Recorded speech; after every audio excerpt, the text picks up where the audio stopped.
No entanto, que a gente não vai trazer slides, né? A gente vai fazer num formato mais de bate-papo, trazendo as questões que nós consideramos relevantes, né? Tanto na prática médica quanto na prática da psicologia, deixando aberto também para que quem quiser fazer perguntas aí, levantar a mão ou colocar no chat, pode fazer em tempo real, eu não me incomodo, até prefiro que seja assim do que fazer aquela abertura no final, tá? Então, quem quiser fazer questionamento, já como vai ser esse formato de bate-papo, vão ser muito bem-vindas as perguntas em tempo real, né? Então, só para terminar de me apresentar, meu nome é Roberta Capucci, eu sou médica, tenho especialização em clínica médica, nutrologia, terapia nutricional e gestão, né? Atuei muitos anos na gestão do hospital universitário, agora estou mais focada no consultório e faço terapia nutricional ainda no hospital, né? Com foco mais em desnutrição, pacientes oncológicos, né? No hospital. No consultório acaba vindo mais a obesidade, é a grande demanda do consultório.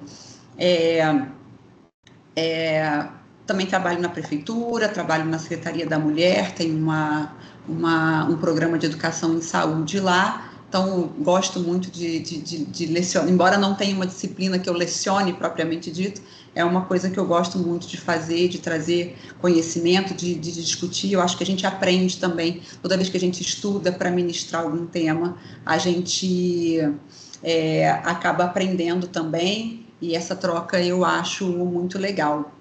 Josi, o que você quer falar? Primeiro eu quero dizer que é uma honra, né?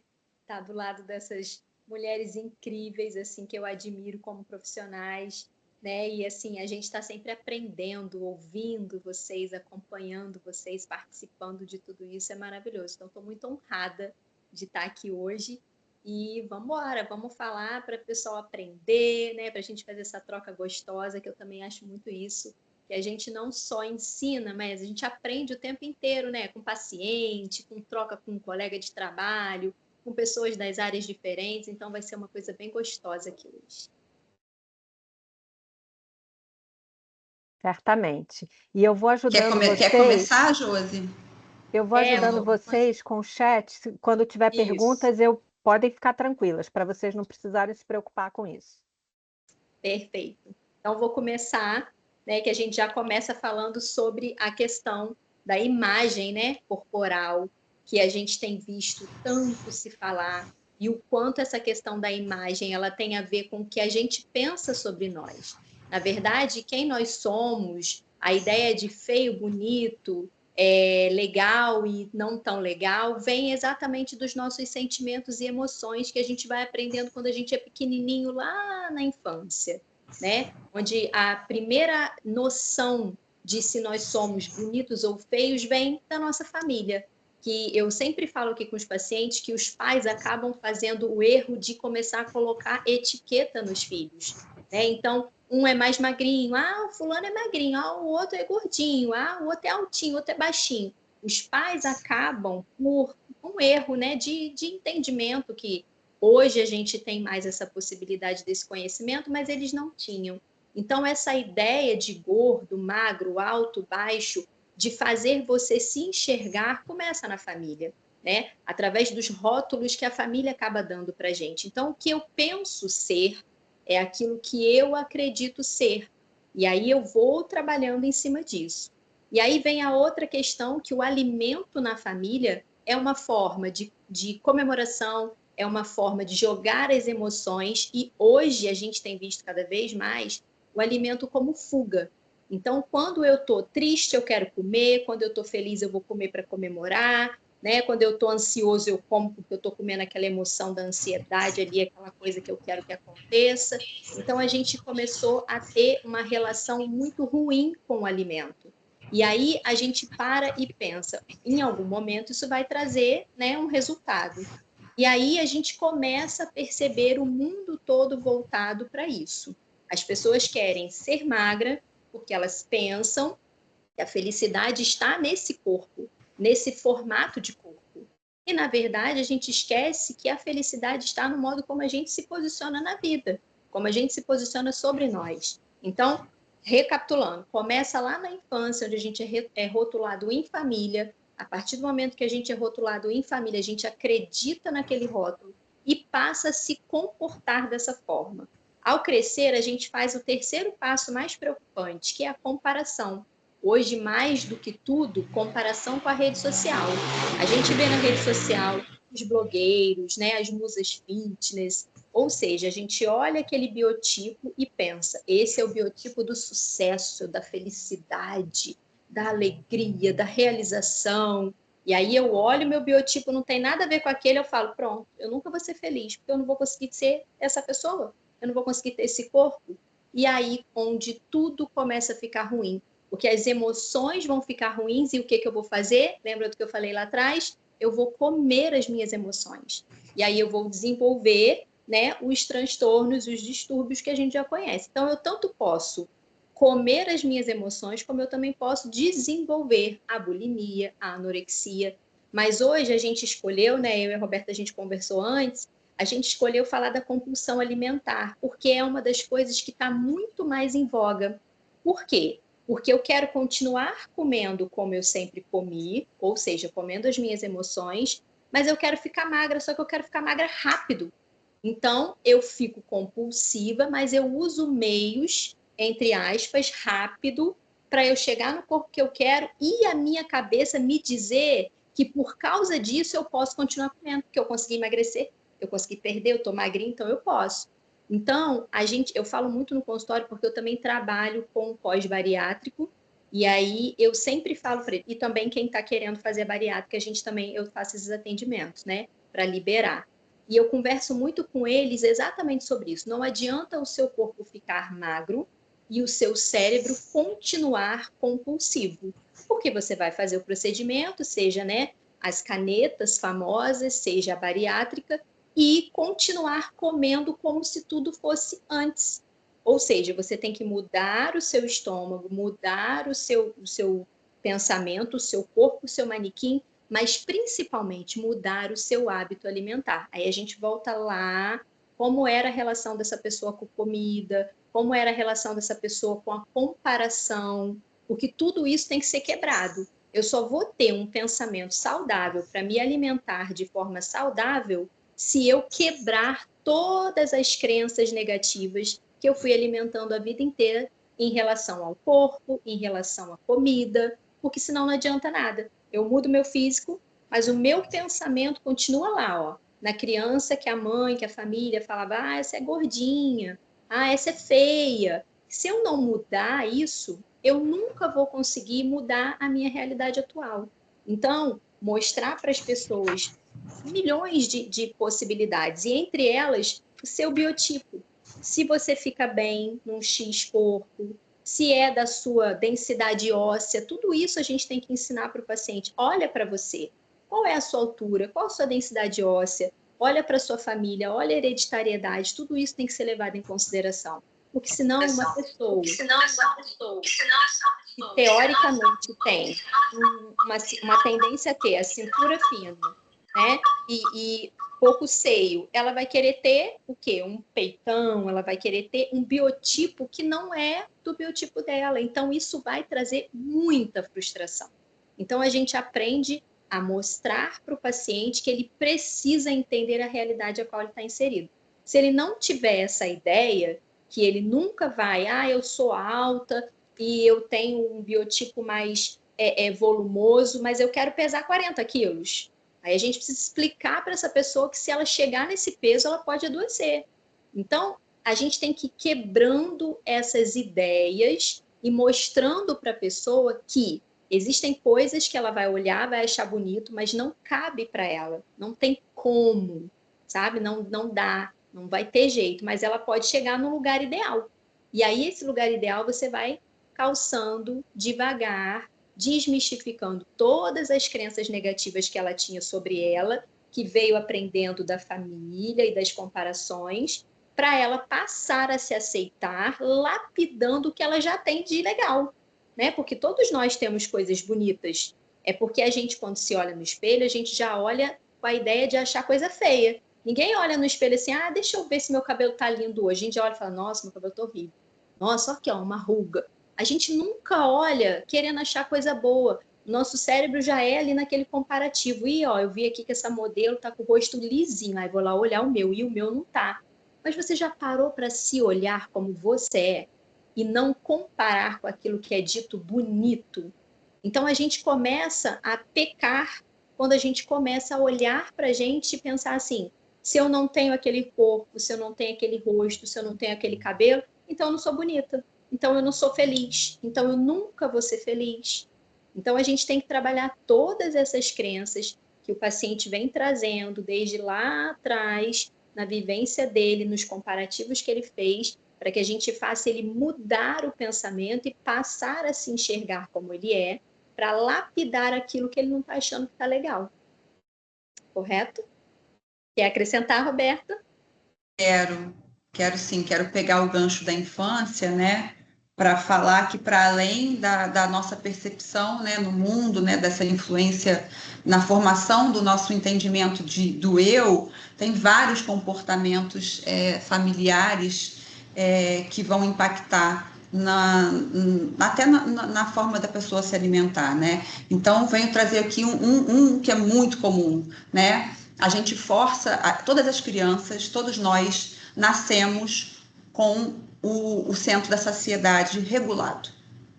Todos nós, humanos, nascemos sabendo quando é que a gente tem fome, o nosso corpo avisa para a gente, um corpo saudável, né, claro. Ele avisa que você está com fome e ele te avisa quando você está saciado, né? Mas o que nós fazemos com a criança?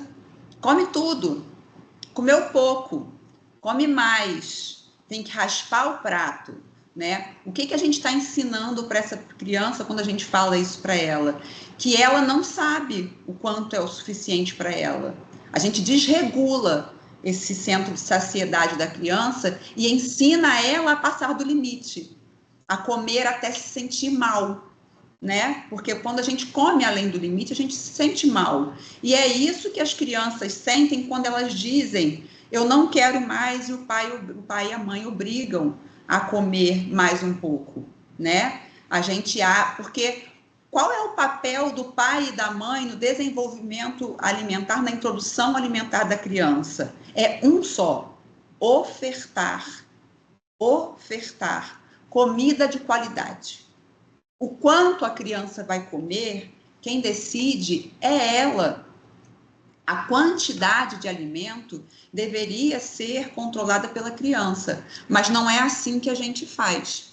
Então, a gente desregula, e aí, quando a criança, você oferece a comida de qualidade, a criança recusa, aquilo te angustia, você acha que ela tem que comer mais, o que você faz? Migra para outra de outra qualidade.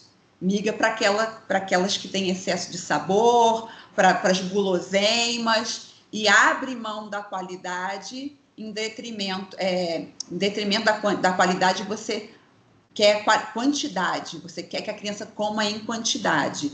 Mas eu dei fruta, ele não come fruta, aí eu dei o biscoito.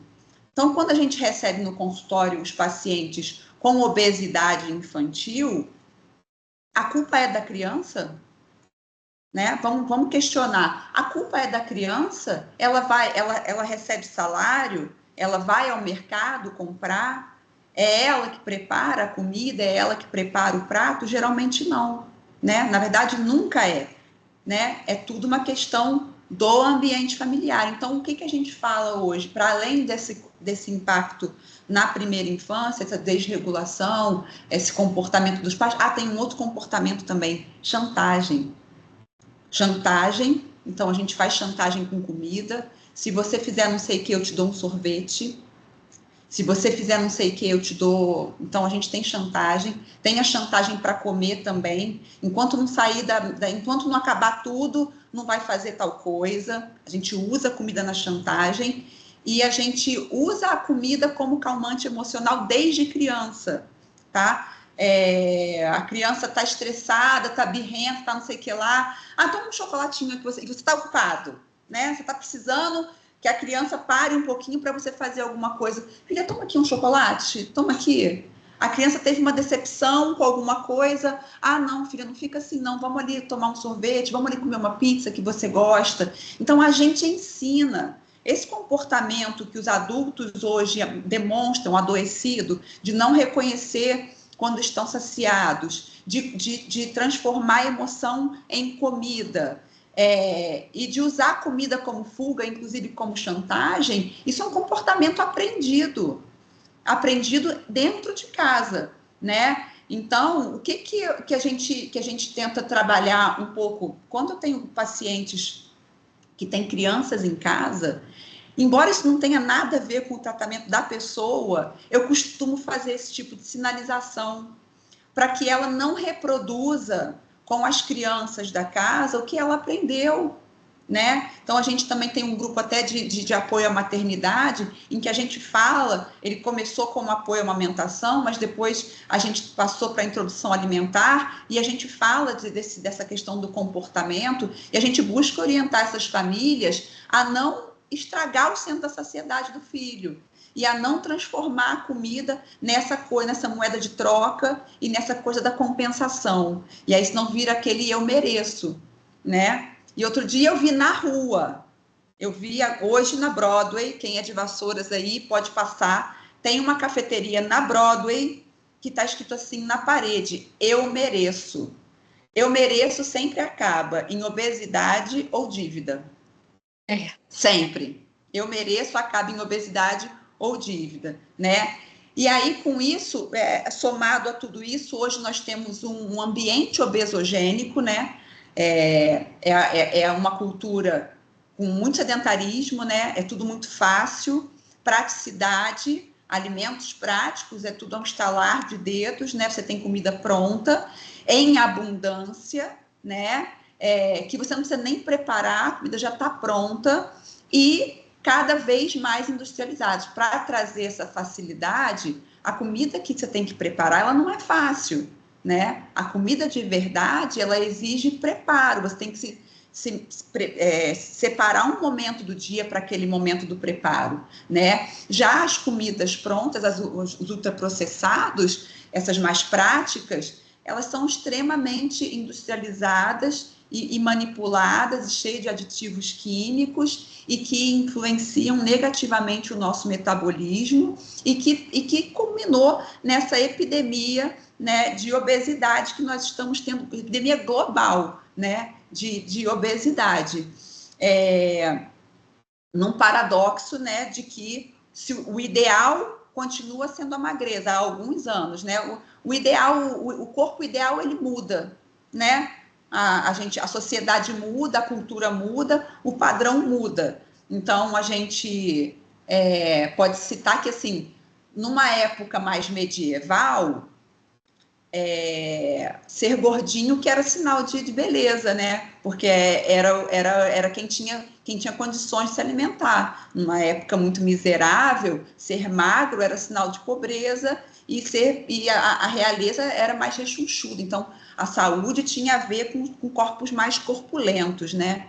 E depois é que isso muda, né, o padrão, e hoje a gente pode citar aqui de 50 anos para cá, praticamente a magreza, não a magreza extrema, né? A gente teve a época ali, Marilyn Monroe, né, na década de 50, 60, que eram corpos mais curvilíneos. Aí depois vem os anos 2000, foi a magreza extrema, né? Foi a época de Gisele Bündchen, aquelas modelos magérrimas, né? Barriga negativa, né? E agora nós estamos na era do wellness, né? Que são os corpos malhados, né? Tudo isso muito amplificado pelas redes sociais, pela mídia, né? Sendo que as pessoas se esquecem que aquelas imagens são manipuladas, né? E que muitas vezes quem tem um corpo de fato atlético mesmo, é porque a pessoa tem um estilo de vida daquele, não é uma pessoa que tem o nosso estilo de vida. Os meus pacientes costumam achar que eu sou magra, eu tenho um biotipo magro que é meu, tá, gente? sempre fui... A Adriana me conhece desde pequena, né, Adriana? Eu sou uma pessoa magra, a minha vida inteira fui magra. Nem na gestação eu ganhei muito peso. Mas os meus pacientes, quando não me conhecem, eles tendem a achar que eu sou uma atleta, entendeu? Doutora, mas a senhora é atleta. Gente, não sou. Porque o que prevalece é o que eu mais faço. E o que eu mais faço é ficar sentado o dia inteiro no ar-condicionado. Então, a academia, para mim, é quase que uma compensação do tempo que eu passo sentada, né? Então, eu não sou atleta. O meu estilo de vida é sedentário. Eu compenso com atividade física. Pode falar, Adriana. Não, eu ia contextualizar ainda que, além de reforçados pela família, muitas vezes, na maioria das vezes, a gente é reforçado também pelo próprio contexto. Hoje, a noção de tempo é muito diferente, é tudo muito rápido, então, e as pessoas fazem tudo, fazem uma coisa pensando em outra. Né? Eu, por exemplo, já me peguei várias vezes perdendo o carro na hora de parar no estacionamento na cidade, porque você para o carro pensando no que você vai fazer daqui a um tempo, então não registra, né? Aceleradíssimos. Isso, e assim também acontece com a alimentação. Deixou de ser aquele momento em que você para identificar, eu estou saciada, isso aqui está me atendendo? Não, é uma coisa que você acaba de comer e se bobear, você não sabe dizer o que você comeu. Houve um momento em que a gente chamava de a hora da refeição uma hora sagrada. Todos paravam para fazer a refeição, geralmente em família, todos no mesmo horário sentavam à mesa para comer. Nós não vemos mais isso. Cada um come no seu quadrado, entendeu? Cada um no seu horário, aquele que encaixa melhor na rotina. Às vezes marido e mulher não fazem refeições juntos, família, os filhos não fazem, porque a mãe, ela dá comida para os filhos, bota para a escola, depois é que ela come. Isso. Ninguém mais come junto, né? É uma mudança cultural muito profunda isso. Exato. E com essa individualização que vem ocorrendo o tempo inteiro, é isso, né? Cada um, não, eu não gosto dessa comida que tem hoje. Então eu como a porçãozinha que tem lá no congelador de lasanha, de estrogonofe. E cada um vai lá, descongela no micro-ondas e senta e come. Aí o outro almoça 4 horas da tarde, o outro almoça meio-dia. E assim a gente vai criando, né, essas armadilhas. E, além disso, associado ainda nesse contexto, que eu também ouço muito em consultório, é a busca pelo imediatismo, a busca pela solução que me anestesie, ou seja, eu não quero lidar com desconfortos. Então, malhar é um desconforto, comer de forma regrada é um desconforto, né? E a pessoa não quer. Hoje a gente vive uma intolerância à frustração que atua nisso também. Então, eu quero é prazer. A gente está sendo treinado para obter prazer, com a playlist que eu escolho, com o canal que eu quero, com a série que eu quero ver, no momento em que eu quero ver, e eu também só quero comer aquilo que me dá prazer nesse momento e só vou fazer aquilo que também não me causa dor nem desconforto. Então, isso tudo reforça, né, esses hábitos aí que, como a Roberta colocou, né, começa muitas vezes na própria interação familiar, mas que hoje está aí por toda a sociedade, nos reforçando sem a gente nem saber, né? Carlos levantou a mão e depois Desirê. Pode falar, Carlos. Bom, gente, boa noite. Eu levantei a mão só para me poder agradecer a vocês, né? Como eu falei para a Adriana, eu tenho que sair, que eu tenho um atendimento agora, né? Então, só tenho 10 minutinhos para me poder beber uma água e me preparar para fazer meu atendimento. Eu sou egresso aí da Universidade de Vassouras também, sou psicólogo, e a doutora Roberta eu já conheço, né? Já tive a oportunidade de ouvir a doutora Roberta em outras ocasiões. Josi, quando eu vi que é, né, TCC, né, que é a minha abordagem, acabei de fazer uma especialização também em TCC, mas assim, a Josi me desperta uma questão que eu vi hoje, a partir da fala da Josi, eu entendo que eu estou comendo minhas emoções. Principalmente à noite, eu como as minhas emoções. Obrigado, tá, Josi? Você me trouxe o despertar. Obrigado. Obrigada, Carlos. A gente vai deixar gravado, depois eu disponibilizo para você. Valeu, obrigadão. E assim, e dizer também com essa questão da criança, que a criança ela chega totalmente perdida. Ora, ela é obrigada a comer tudo, como a doutora Roberta trouxe, e chega um momento que a família já fala para ela, está comendo demais, tudo que vê pela frente come. Então, a cabeça da criança fica como? Uma hora é para comer tudo, outra hora está comendo demais, então já não sabe nem mais o que fazer. E o que a gente muito observa, e eu tenho observado muito que as pessoas elas não estão buscando o padrão dela. As pessoas estão buscando um padrão de filtro, né? Porque com redes sociais, com tudo isso, você vê as pessoas, você olha para aquela pessoa, você conhece ela pessoalmente, você fala, não é essa pessoa que eu conheço, né? Então as pessoas estão se espelhando em filtros e não estão se olhando e se admirando e gostando delas mesmas. Bom, eu quero emagrecer com saúde, então beleza, eu vou emagrecer pela minha saúde, né? Pela minha estética, porque eu quero. E a gente não tem visto muito isso hoje. Então, assim, só agradecer vocês, pedir desculpa, Adriana, depois disponibilizar o restante, porque eu sei que vai ser maravilhosa essa aula de hoje, mas eu tenho que atender. Mas eu não podia deixar de entrar aqui, tá? Para prestigiar a doutora Roberta, a Josi, que estou conhecendo agora, e prestigiar a minha eterna coordenadora e professora. Obrigada, Muito obrigada, Carlos. Carlos. Boa noite para vocês. Desirê, Boa noite, gente. boa Eu noite. peço desculpa porque eu perdi uma fala de vocês, mas onde eu comecei ouvindo, em relação à alimentação, uma coisa que eu percebo muito também é que hoje em dia, com o uso de rede social, celulares, a gente senta na mesa para fazer a refeição e tá ali com o celular na mão. Então acaba que você não percebe a comida que você ingere, você não mastiga direito, então você não sabe se está comendo pouco ou se está comendo além do que deveria, porque você não presta atenção na refeição que faz. Então, nesses momentos também seria muito importante a gente ter essa atenção, né, para poder realmente fazer com calma e se alimentar de uma forma correta. Eu percebo que não é isso que a gente faz.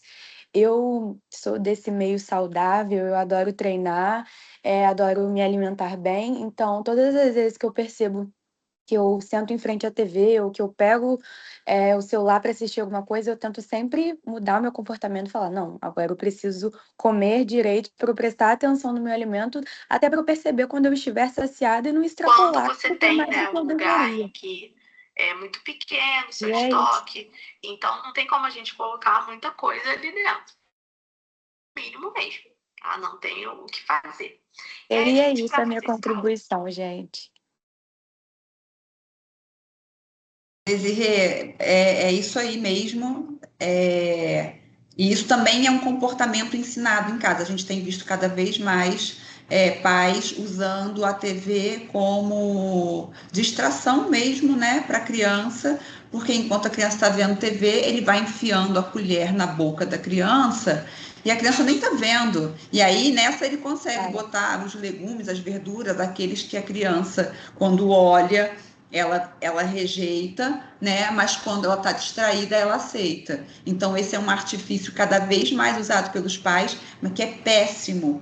Péssimo porque a criança não cria relação com a comida. Ela come sem ver, ela perde o limite da saciedade, e ela não cria a relação com a comida no sentido de qual é a textura, qual é o alimento. E aí ela acaba de comer um prato de brócolis, por exemplo, e se você oferecer para ela, fala assim, eu não gosto de brócolis. Ela nem sabe que ela comeu, né? Isso é muito prejudicial. É verdade. Carla, Boa noite. Boa Prazer estar noite. aqui. É sempre gostoso esse momento, né? Obrigada, Adriana, pelo convite. É prazer estar aqui com a obrigada. Roberta, com a Josi. Eu fico pensando também, não sei se vocês vão concordar comigo, mas tem uma frase que até atribuem para Freud, mas na verdade a literatura não é muito clara com isso, e diz que todo excesso ele vai esconder uma falta.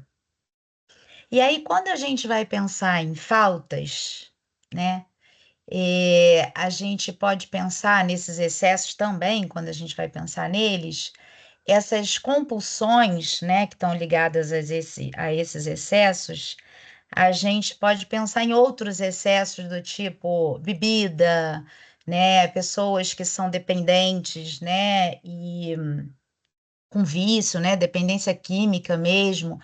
E aí a gente, levando para esse lado da falta, a gente se pergunta, ou às vezes a gente até faz essa pergunta, né, no consultório para o paciente, o que que te falta? Porque às vezes foi um limite que faltou, às vezes foi uma presença que faltou, às vezes foi uma realidade que faltou, às vezes, como a Adriana, né, ela falou, né, faltou aí lidar com o não, com as intolerâncias, com as adversidades, né? A vida traz adversidades também. E às vezes a gente esquece de formar isso, né? Nas pessoas, nas relações, nos relacionamentos, e acaba que esse excesso ele vai, né, essa falta, aliás, ela vai repercutir nesses excessos, seja na comida, seja numa dependência química, né? Quando eu tive, né, o privilégio também de me formar lá com a Adriana, lá na Universidade de Vassouras também, na pós em saúde mental e uso e abuso de álcool e outras drogas, a gente falava muito sobre isso, né? Entender esse sujeito a partir não só da ordem biológica dele, né? De talvez uma herança, né, de ser uma pessoa dependente, ter ali uma de ordem biológica, né, fisiológica mesmo, mas também entender algumas outras áreas desse sujeito, social, né, cultural, como vocês também falaram um pouco sobre a cultura aqui. Então é isso, eu queria só trazer essa participação para lembrar disso, que de verdade a gente precisa pensar que esses excessos eles podem estar escondendo aí uma falta e a gente precisa às vezes pensar que falta é essa, né? Carla, obrigada pela sua contribuição, e ela vem exatamente, né, apontar o que nós que trabalhamos com transtornos alimentares já sabemos. Transtorno alimentar não é sobre comida, transtorno alimentar é sobre emoção. A gente já sabe disso, né? No entanto, que eu tento sempre encaminhar, a gente recomenda, os pacientes têm muita resistência, mas a gente sempre recomenda que o paciente vá para a terapia, né? Ele precisa tratar, isso quando estou falando de transtornos alimentares, né? Seja a compulsão alimentar, seja o padrão de comer. Existem alguns padrões que a gente associa mais ao comer emocional, né? Que é o compulsivo, o comer noturno, é um padrão muito de ansiedade, né? E o beliscador. O beliscador também é um padrão de ansiedade. Esses pacientes a gente costuma tratar com terapia comportamental no sentido das classes de medicamentos que a gente usa para obesidade, né? A gente tem agora o boom do momento, são as canetas emagrecedoras, mas as canetas emagrecedoras,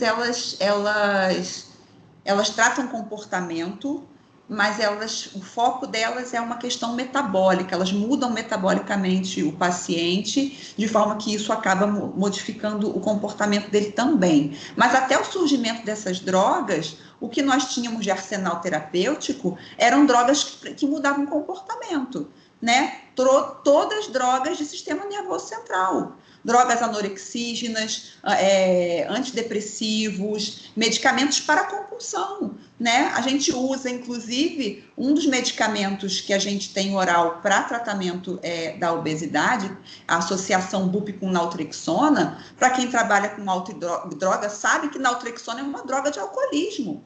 Naltrexona é a droga que foi desenvolvida para tratar alcoolismo, né? Numa dose diferente, com associações diferentes, é a droga que a gente usa para tratar o paciente que faz abuso de comida, porque a lógica é a mesma.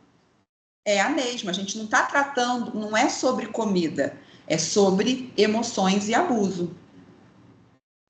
E aí, fazendo um adendo ao que a Roberta falou, aí entra essa parte da TCC, né? Como que a TCC age com esse paciente compulsivo beliscador? Como que a TCC age com esse paciente compulsivo comendo as emoções?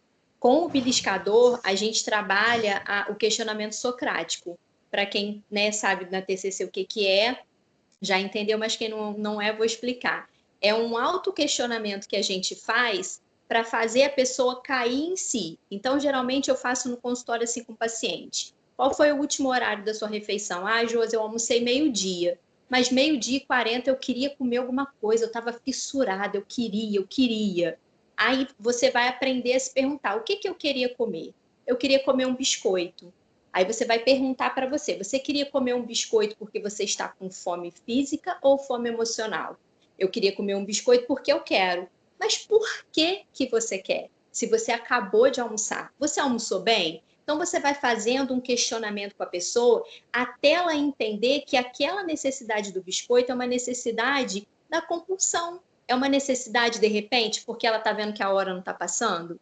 É uma necessidade que ela está vendo que ela vai ter um compromisso depois e ela está nervosa se ela vai sair bem, se ela vai sair mal? E aí ela quer comer aquele biscoito porque ela quer uma dopamina barata rápida. E o biscoito vai agir ali e vai resolver aquele problema. E aí ela tem que fazer o questionamento socrático até ela chegar no primordial, que é a resposta. Se eu como esse biscoito, eu sinto culpa, e quando eu sinto culpa, eu pioro todo o meu quadro. E aí você ensina logo depois para ele. Como é que você vai fazer? Você não vai comer porque você vai pensar, se eu comer eu vou sentir culpa porque eu vou engordar, porque eu vou furar a minha dieta, porque eu vou burlar o que eu planejei para mim. Então eu não vou comer. Qual é o custo-benefício? Comer e sentir culpa, você vai saciar momentaneamente, mas você vai se culpar, ou não comer e sentir orgulho que você esperou até a próxima hora que estava ali no seu padrão, na sua rotina alimentar. Então, a gente faz isso com o paciente compulsivo e beliscador, né? A gente faz ele entender esse processo, porque o paciente precisa entender o que é a fome física, né, da fome emocional. Se ele não souber entender, porque se deu meio-dia, eu já almocei e eu sinto fome, é uma fome emocional, porque minha barriga está cheia, eu comi, eu fiz a minha refeição de acordo direitinho que eu tinha que fazer. Então, eu não estou com fome. E outra coisa que hoje ainda eu falava com uma paciente no consultório, que ela fez bariátrica, fez 1 ano. Eu falava com ela no consultório o seguinte, ter cuidado porque o nosso cérebro às vezes confunde fome com sede. Aí ela falou, como assim, Josi? Eu falei, às vezes você acha que você está com fome. Aí você vai lá, você quer beliscar, e às vezes o seu corpo quer água. E você não entendeu que, na verdade, ele quer água. Porque a gente acha que quer água quando está com sede. Só que o corpo, quando te mostra sede, ele já está mesmo ali, ó, pegando água lá do seu intestino. Entendeu? O nosso corpo sabe que os alimentos também são fonte de água, né? E a região do hipotálamo, da fome e da sede são muito próximas. Então, isso realmente existe, uma confusão real do corpo, né? Um corpo desidratado, ele confunde sede com fome. Então, é uma coisa que eu ensino também aqui os pacientes no acompanhamento, é ajustar a quantidade de água. A maioria chega extremamente desidratado, chegam com consumo de água muito baixo, né? Então, a gente faz o ajuste da água, muitas vezes só o ajuste da água já é suficiente para algum controle, não controle absoluto, mas assim, a pessoa fala, e aí eu ensino também a falar, olha, deu fome, não está na hora de comer, bebe um copão d'água. E aí a pessoa falou, doutora, mesmo, eu sabe que a fome passou? Não era fome, né? Era sede. Mas o corpo entendeu, opa, essa pessoa não bebe água. Essa pessoa gosta de comer. O que eu vou fazer ela fazer? Eu vou fazer ela comer, porque eu estou precisando de água. É mais ou menos assim. Isso aí. E aí você tem que trabalhar com o seu paciente compulsivo, né?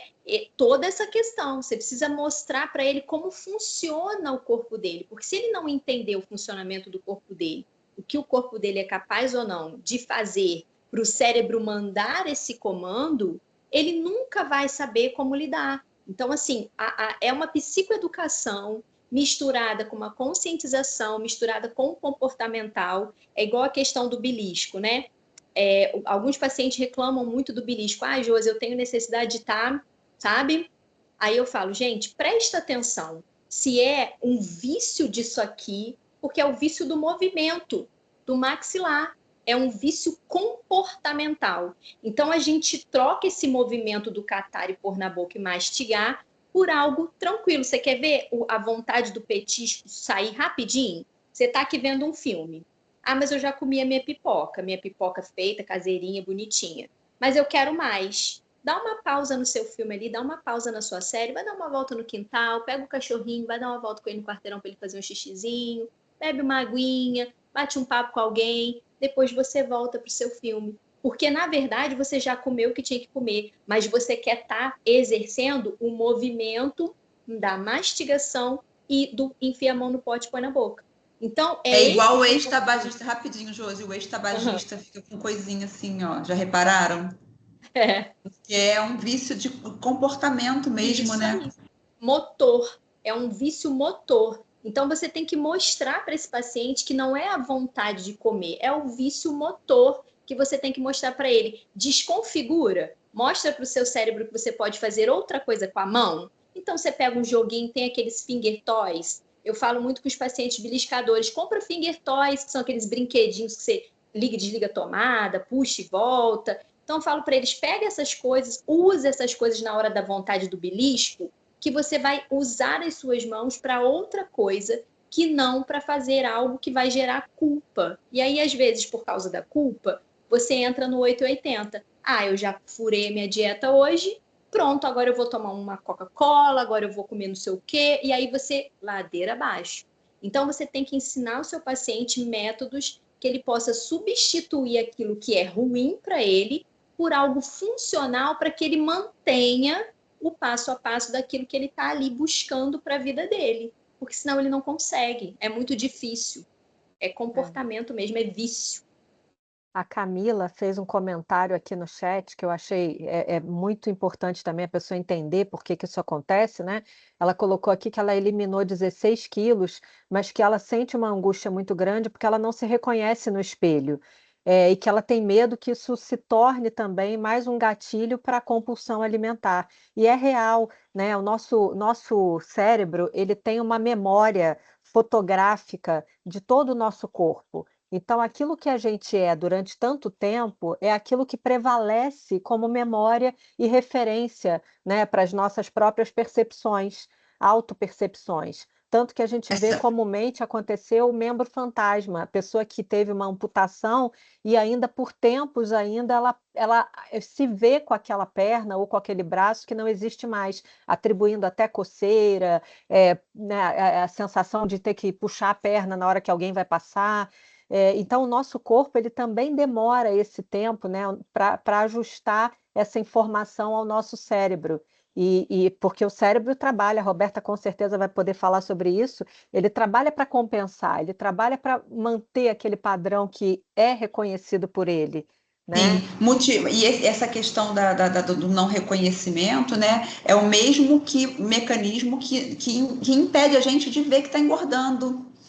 Então a pessoa ela está ganhando peso e ela não vai vendo, quando ela vê, ela já está grande demais, obesa demais, quando ela se toca, no extremo, mas ela, às vezes, até alguns pacientes, assim, eles não tinham a percepção, sabiam que estava um pouquinho acima do peso.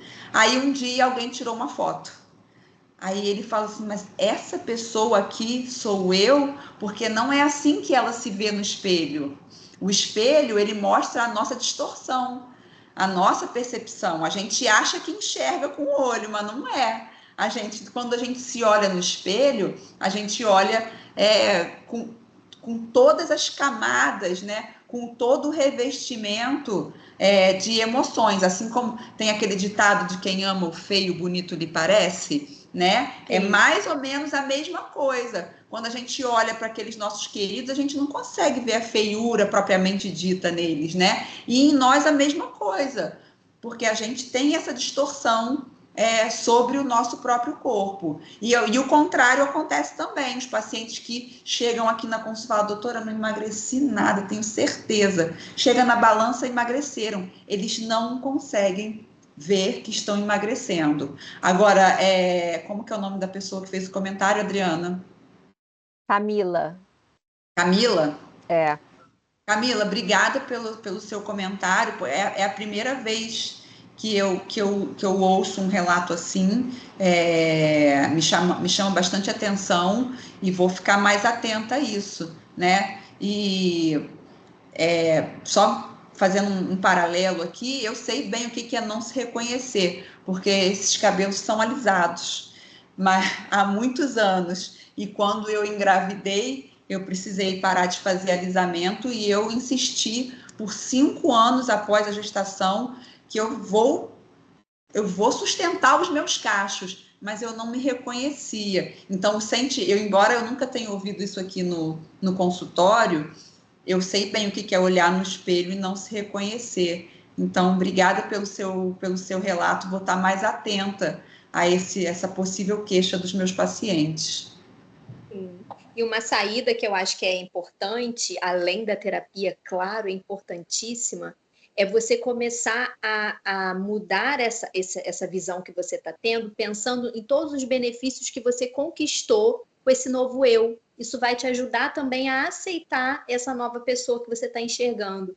Porque, assim, por mais que talvez a gente pense assim, mas antes eu estava melhor comigo, mas a saúde, o que você ganhou de bom, né? De condicionamento, de saúde, os resultados dos seus exames, inclusive, né? De mobilidade, né? Porque, assim, a gente precisa construir um novo eu, e é uma coisa que eu falo muito aqui com as minhas pacientes sobre, às vezes, elas quererem aos 40 ter o peso que elas tinham aos 20.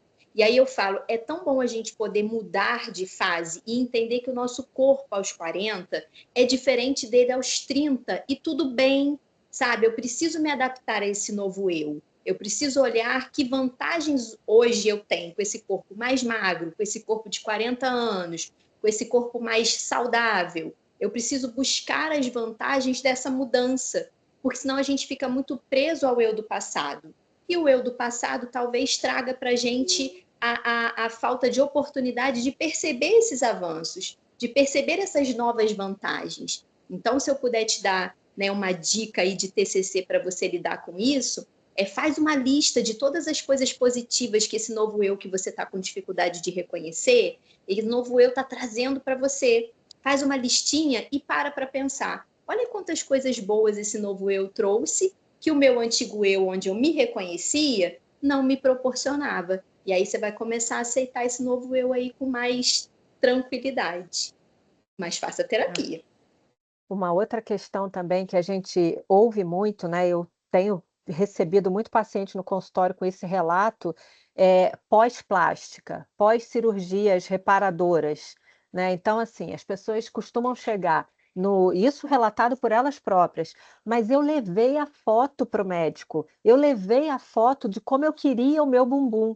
Eu queria esse bumbum aqui, olha, igual ao da fulana, redondinho desse mesmo jeito, e o peito também, a barriga era essa, e aí olha agora o que aconteceu. Eu não estou com o bumbum igual, eu não estou com a barriga igual, porque a pessoa não leva em consideração que é outra pele, que é outro corpo, é outro organismo, né? Um outro hábito. Não sei se essa pessoa tem a pele com a mesma elasticidade, com a mesma sustentação, mas as pessoas criam esse padrão de idealização. E a Isso que eu ia falar. é muito Idealiza grande, né? e compara. Idealiza e compara, né? A pessoa, se ela idealizasse a sua melhor versão, né? Porque quando a gente está falando de envelhecimento saudável, emagrecimento ou ganho de massa muscular, enfim, a ideia é buscar a sua melhor versão. Só que as pessoas ainda continuam mirando em outras pessoas. Então, é sempre um comparativo e um ideal que muitas vezes é intangível, né? Ou porque aquilo que ela está mostrando nem é real, né? Ou porque pode estar manipulada a foto, né?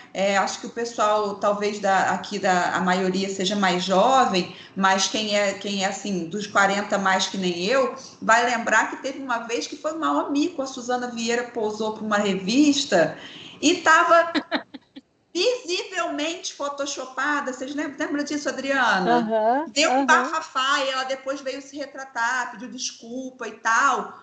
Porque, assim, a gente tem que lembrar que aquilo que a gente está vendo, a maioria está manipulado. Não é real, né? É o que é mais frequente hoje, a manipulação da imagem. Com a IA, então, não, virou, e a frustração, virou terra de ninguém. Essa semana, e a frustração vocês viram essa semana a grande. Débora Seco? A Débora Seco, a polêmica com a Débora Seco, ela aparece num comercial de negócio de pele, linda, nossa, lisinha e tal. E aí ela foi dar uma entrevista para uma repórter e a pessoa filmou com o celular bem dentro do rosto dela, um rosto natural, uma mulher de 40 anos que ela tem. Belíssima. Belíssima. Mas com as marcas que nós temos, né? O bigode chinês, um pouquinho aqui, a pele com os ainda poros mais ela aparecendo. magérrima, com percentual de gordura baixo, a cara fica, exatamente. Ela natural como nós mulheres somos olhando no espelho. E deu um bafafá porque as pessoas acharam aquilo nossa, a Débora Seco está horrorosa. Falei, gente, ela não está horrorosa, ela é ela. Só que quando ela vai fazer um comercial de produto de pele, é óbvio que eles não vão deixar o rosto dela como está. Então, para a gente ver como a gente, às vezes, faz exatamente isso, se ilude. Se está lá, ela está assim. E quando você se depara com a verdade, choca. E você não quer aceitar. Por causa da expectativa. E hoje existe essa cobrança, né? A gente ouve sempre a Xuxa falando, eu estou envelhecendo mesmo, a minha pele está caída mesmo, mas as pessoas não aceitam, né? As pessoas cobram hoje pelo não envelhecimento. Então, é uma cobrança excessiva e essas encomendas. E assimétrica, né, Adriana? Porque ela é mais para as mulheres, né? Sim, existe uma questão de gênero envolvida, no entanto que a prevalência dos transtornos alimentares é majoritariamente nas mulheres. Sim, verdade. Porque a pressão estética muito maior é sobre nós. Não, então hoje assim, é um ponto muito crítico de sofrimento, porque a pessoa passa a ter um outro problema também, o pós-cirúrgico, né? Que é aquele, eu não fiquei satisfeita, eu sofri, eu passei por dores horrorosas e eu não atingi o meu objetivo. Então, Adriana, e eu já ouvi, inclusive, pacientes que têm medo do emagrecimento por causa do excesso de pele. Doutora, eu prefiro ficar assim do que com excesso de pele. Já ouvi.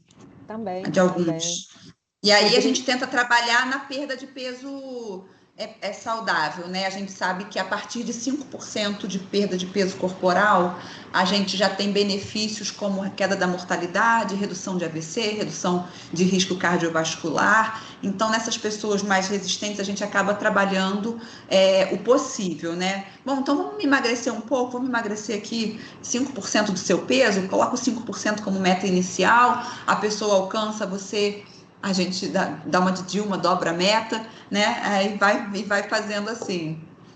E vê onde a pessoa se encontra. Rodrigo, quer falar? Sim, eu quero falar referente a essa questão que a doutora falou sobre a diferença, né, dos homens e das mulheres. E realmente, os homens são muito menos cobrados do que as mulheres, e para os homens é até um pouco mais benéfico, né, entre eles mesmos, parecer, né, um pouco mais velho, um pouco mais com as marcas da idade. Charmoso. Já dá, né, um pouco mais de sensação de caramba, é um homem batalhador. E para a mulher, não. Para a mulher, né, se cobra-se muito mais uma perfeição que é inalcançável, né, e que a mídia vende, né, um padrão inalcançável que nem só com Photoshop se alcança, né, esse padrão inalcançável que a mídia vende. Obrigada, Rodrigo. É isso aí. Gente, a gente não está dizendo que homem não sofre com pressão estética, tá? Os homens sofrem, né? Agora a gente está aí no boom dos corpos atléticos, né? Esses homens são sim cobrados a serem fortes, a serem másculos, né? A gente sabe de tudo isso. Mas em relação ao envelhecimento, essa cobrança é muito cruel com as mulheres, chegando a realmente ter essa diferença, né? De que é charmoso um homem aparentar uma idade, né?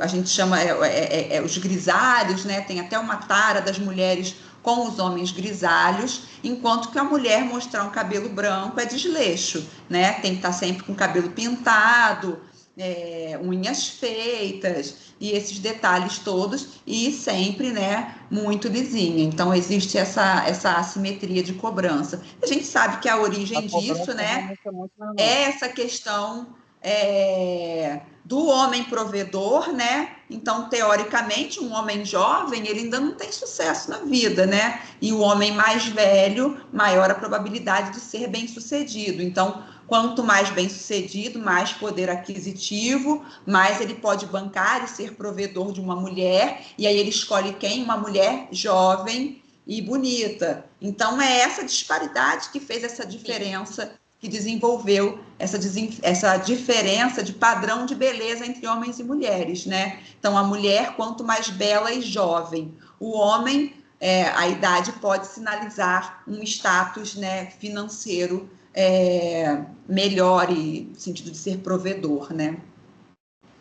Agora, na contramão, isso né? Aqui no Brasil, comparado a países orientais, é muito menor, né? Como assim, porque Rodrigo? as mulheres têm que parecer cada vez mais jovens ainda, né? Parecer uma boneca mesmo, no Japão, na China e tal, né? Tem algumas culturas que são extremas, sim. Sim, algumas culturas são extremistas mesmo, né? O Brasil, a gente tem uma característica, a gente é um país mais liberal, digamos assim, mais progressista, um país bastante globalizado, né? A gente recebe influências de muitos países, somos um país muito miscigenado, e para quem não sabe, a miscigenação é ótima para a saúde, tá? Saiu um estudo recente aí de que povos miscigenados têm menor incidência de doenças. Ponto para gente. O nosso DNA vira-lata venceu. Né? Então, muito bom. O que eu ia falar é o seguinte, na contramão, né, dessa epidemia da obesidade, tem aí a cultura dietética, né, que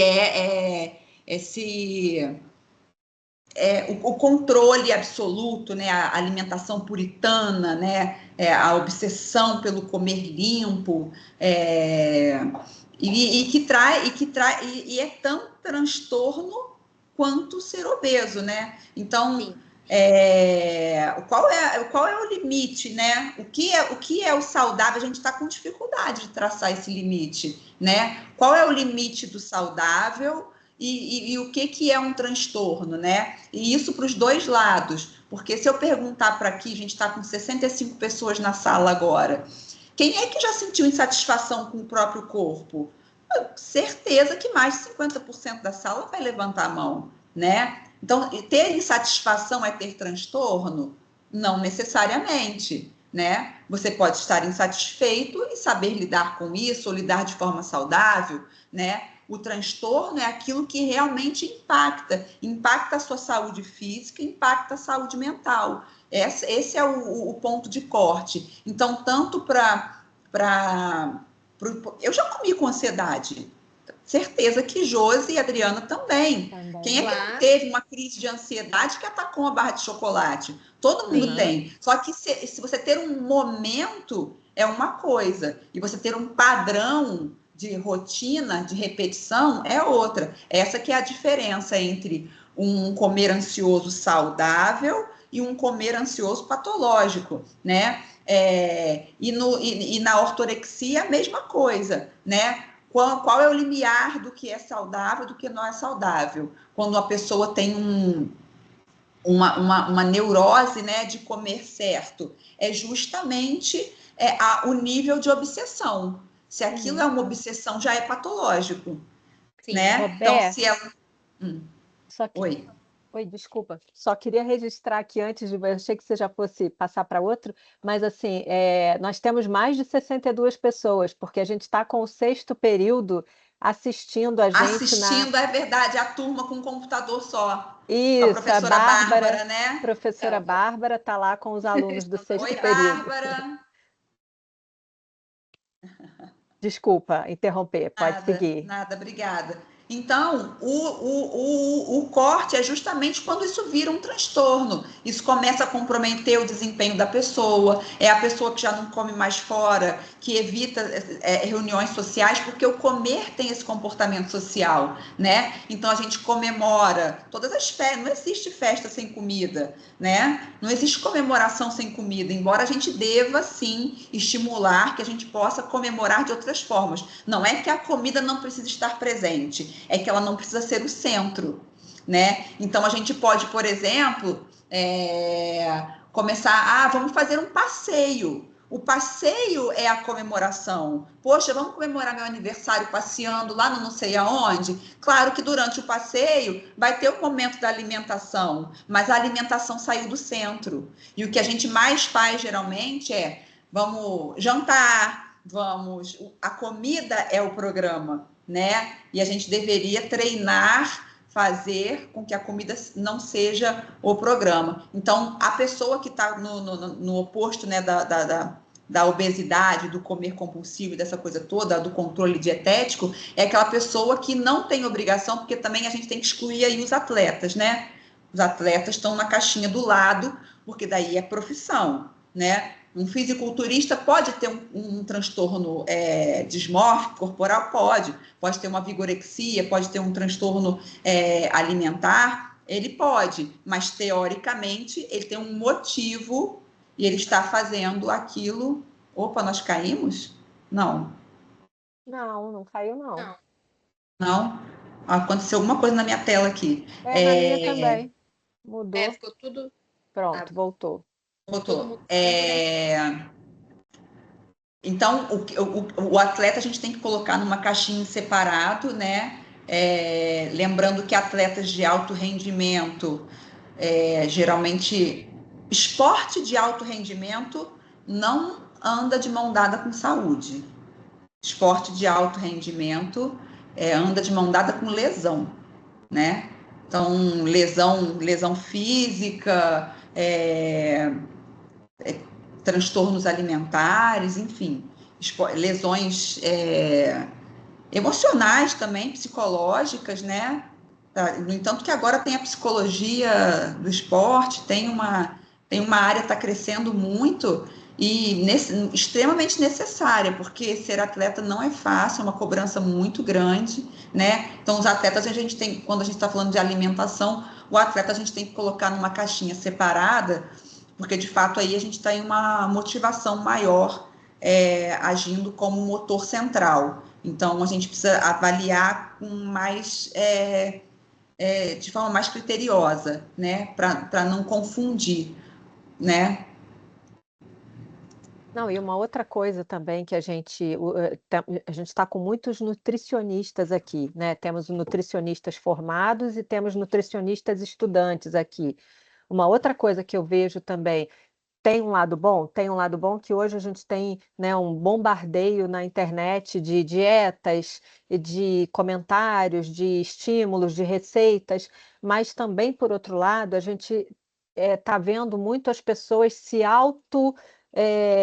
recomendarem, como é que eu vou dizer, criarem suas próprias dietas. E nem sempre isso é feito de uma maneira equilibrada, aí a pessoa fica com fome, ou a pessoa desenvolve aquela questão da fome específica, e a fome específica nunca é por algo saudável, né? Então, não sei se tem algum nutricionista aqui, profissional ou estudante, que queira também entrar no debate, mas a gente também está vendo muito isso, né? E muito mais por modismos, ou às vezes criam aquelas dietas e aquelas pessoas parecem consumir aquilo ali com todo prazer, e só comigo que não acontece isso, então tem algo errado comigo, eu não sirvo mesmo para fazer essas coisas, né? Enfim, o que vocês acham? A rede social, ela acaba sendo muito perigosa para o público leigo, né? Então, assim, nós que vivemos nós somos minha geração é a última geração que não teve internet, né? Que viveu antes da internet. Então, assim, para nós que não tínhamos internet, que a gente tinha que ir para a biblioteca pesquisar, eu lembro de sair para dar plantão com uma mala cheia de livros, gente, né? Recém-formada, insegura, a minha fonte de informação eram os meus livrinhos. Tinha um livrinho da emergência, um livrinho não sei o que lá. Para cada coisa que chegasse, eu tinha um negócio ali já marcado, que eu tinha que abrir para poder resolver. E hoje em dia está tudo a um clique de distância, né? Então a gente sabe da revolução maravilhosa que foi poder ter a internet. Porém, acompanhado desse benefício extremo, vem a enxurrada de informação de baixa qualidade. E se para nós profissionais é difícil filtrar, que dirá para o leigo? Então, o que a gente... E aí, na rede social, isso ficou ainda pior, porque like virou validação. Sim. E sabe o que eu falo aqui? Na verdade, ter seguidores, cientificamente, não significa nada, né? E a gente toma... Não, mas o doutor fulano... E até o diploma parou de valer, gente, sinceramente. Sim. Porque tem os doutores caçadores de like que falam cada besteira só para viralizar, só para poder bombar. É cada coisa que dá até vergonha, né? Então, é difícil filtrar informação. Ela está muito disponível, mas você filtrar e utilizar é muito difícil. Então, a gente sempre recomenda, né, orientação médica. Você pode até ter uma coisa, a rede social te despertou aquela curiosidade, mas procura um profissional de confiança, tentar fazer tratamento, né, gente, o tratamento ideal, no mundo ideal, todos os meus pacientes estariam comigo, com o nutricionista, com a psicóloga e com o educador físico. É pelo menos 4 profissionais para cuidar de um paciente. Eu não me acho a dona da sabedoria e quero que o paciente fique aqui e não tenha mais ninguém, não. E a nutrologia não é inimiga da nutrição. Pelo contrário, nós somos uma duplinha que deveria estar sempre casada, que é fundamental o trabalho de uma junto com a outra, né? Então, o cuidado interdisciplinar, multidisciplinar, ele é fundamental para a saúde dos pacientes. Sim. O erro começou quando a internet começou a fazer os coaches, psicólogos, né, onde um começou a se meter no trabalho do outro, né, dentista fazendo cirurgia plástica, as coisas começaram a dar errado quando artista começou a ser, né, educador. Eu acho que tudo começou a dar errado nesse ponto, quando a gente parou de confiar na formação dos profissionais e passou a acreditar na fala de artista, na fala de quem tem milhões de seguidores. Então, assim, eu acho que o erro das pessoas é justamente esse. Eu não vou no nutricionista não, porque eu sigo a blogueira X e ela falou, sabe? Então, assim, as pessoas precisam entender que cada corpo é um corpo, cada mente é uma mente. E se a gente não tomar cuidado, as pessoas abrem gavetas na cabeça da gente que elas não vão fechar. E isso pode gerar um problema tão grande que vai ir lavando a sua vida inteira como uma enxurrada. E aí não vai ter como voltar atrás. Seja na parte física, emocional. A gente precisa ter esse cuidado. Essa era da informática, ela começou a dar ruim quando isso aconteceu. Então, eu falo muito com os meus pacientes aqui, cuidado com quem vocês seguem. Se você está seguindo ali uma blogueira que está ali sempre tudo perfeito, um corpo perfeito, um casamento perfeito, filhos perfeitos, está tudo muito perfeito, isso vai trazer para você uma dor. Isso vai mexer em você em lugares que você vai começar a se comparar e a sua vida, que talvez estivesse boa, vai começar a ficar ruim. Então, a internet é um lugar... E mesmo com todos os sinais disso, né, as pessoas ainda não acreditam, né? Tava lá aquele casal que se desmanchou, Virgínia e o Zé Felipe. Zé Felipe. E chocou todo mundo. Por quê? Porque eles tinham uma vida perfeita. Quem poderia imaginar que aquele casal ia se desfazer? Então, os sinais estão todos aí. A gente sabe que aquela vida é mentira. A gente sabe que tudo aquilo é fake, né? Não que eles estejam fingindo, não é isso. É porque o recorte que é mostrado é fake. Não é que aquela felicidade... Eu acredito na felicidade do casal. Não é que eu não acredite. Mas é porque eu só mostro o que eu quero. Sim. Eu escondo o que eu não quero mostrar. Não que ele não exista, mas eu escondo. Então, a gente tem que estar sempre atento, porque esse é o modus operandi das redes sociais, né? Tem gente com a mão levantada aqui. Thalita, E teve alguém que abaixou a mão. Thalita, pode falar. Oi, boa noite. Eu queria falar Boa um pouco noite. até do que vocês já citaram, né? Que é das pessoas que começam a acreditar em coisas que não são reais. Por exemplo, ainda tem um nutricionista que tem um diploma, mas tem aquele nutricionista que não tem nada, né? Que ele é só um nutricionista de fachada, coloca, sou nutricionista. E aí pega uma receita ou algo que viu na internet, no Google, sei lá, que até funcionava para outra pessoa, mas isso não vai funcionar para 100 pessoas ou 1.000 seguidores que você tenha. E na área da saúde, né, a gente aprende isso, que cada ser humano é individual, principalmente na psicologia. E aí eu fico, meu Deus, não, por quê? E aí esse monte de charlatão que tem agora na internet, porque é isso, né?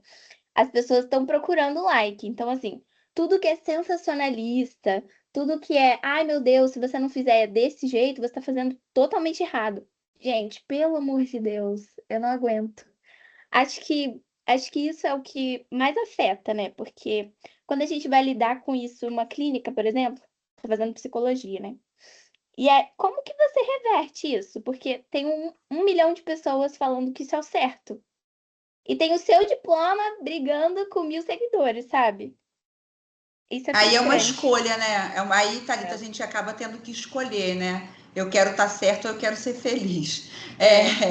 Você vai acabar, você no final das contas, você vai falar assim: bom, eu faço questão de falar aqui para meia dúzia dos meus seguidores e mudar, impactar positivamente a vida dessas pessoas e ignorar o restante. Agora, você trouxe um ponto delicadíssimo que está em xeque essa semana, né? Que é a questão de que os nutricionistas estão tendo uma guerra no CRN por causa do novo Código de Ética da Nutrição, que cerceou muito o que os nutricionistas podem fazer a nível de divulgação e de rede social, né? E aí a gente vem com esse questionamento que é o seguinte: nós profissionais submetidos aos nossos conselhos, né, somos cerceados. Eu sou cerceada pelo CRM, tem um monte de coisa que eu não posso fazer, o pessoal da psicologia pela psicologia e os nutricionistas pelo CRN. Só que quem não é profissional pode falar o que quiser,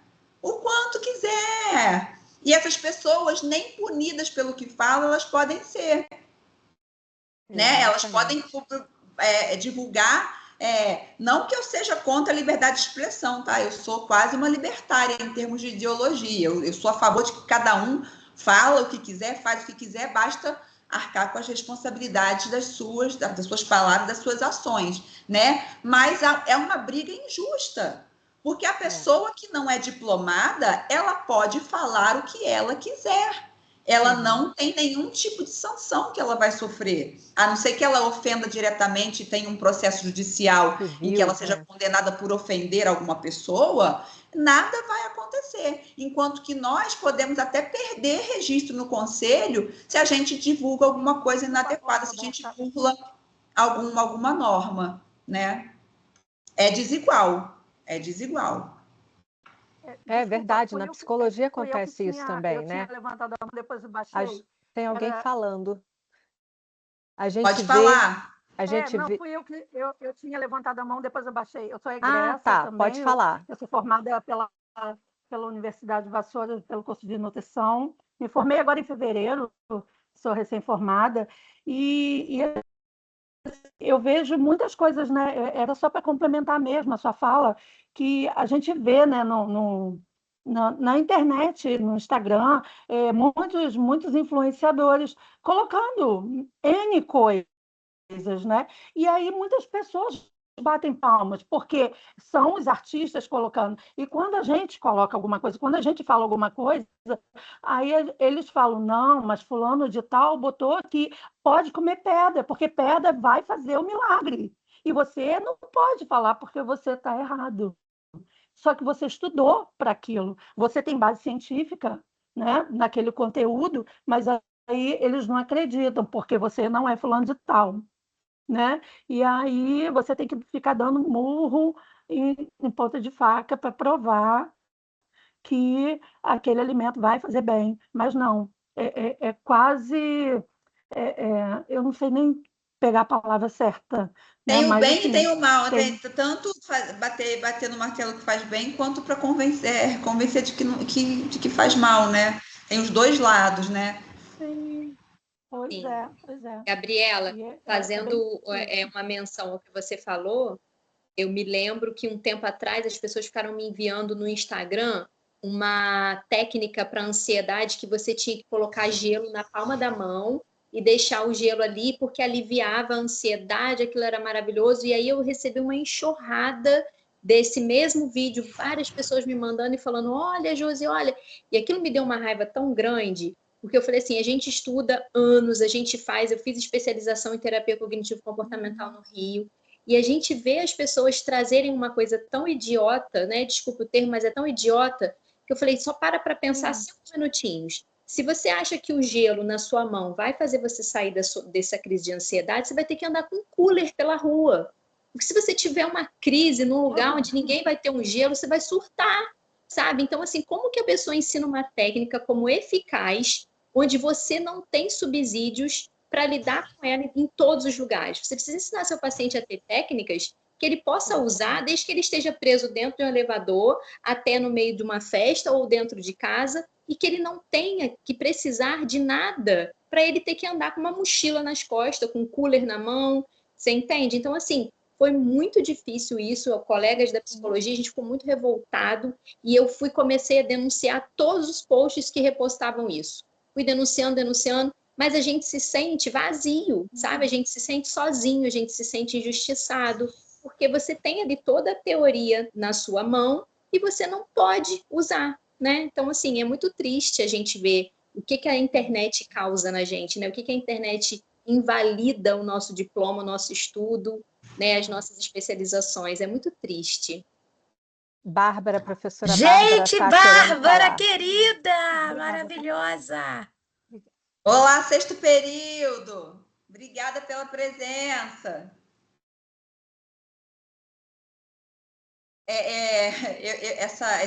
Esse debate aí, né, me fez lembrar que na medicina a gente está agora, né, com a enxurrada dos consultórios high ticket, de luxo, tal, e aí disseram que diploma na parede é brega. Aí eu falei, eu vou continuar aqui com a minha breguice, porque isso daqui é o meu troféu. Negócio de mármore é o quê? E botar mármore atrás de mim, nada, eu quero o meu diploma. É isso, mas Sim, a soroterapia, né? A soroterapia é uma situação, né, que dá um negócio. Não, é verdade. É melhor não comentar.